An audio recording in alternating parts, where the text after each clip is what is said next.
We guide you through how to create an emoji for your Discord server in the simplest way possible. First thing you need to do is to choose the image you want to turn into an emoji. This can be a photo, a logo, or a funny memes. Next, open any free image editor like Canva, Pixlr, or even your phone's built-in editor. Then, crop the image into a square and resize it to 128 by 128 pixels for the best quality. After editing, save the image as PNG so it looks clean inside Discord.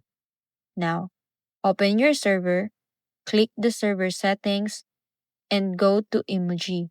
Select Upload Emoji, choose your edited image, and give it a short, easy to type name.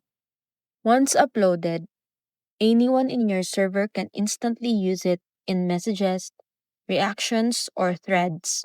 If you want animated emojis, you'll need a GIF version and a server with Nitro Boost. After everything is set, test your new emoji in any channel to make sure it appears clearly.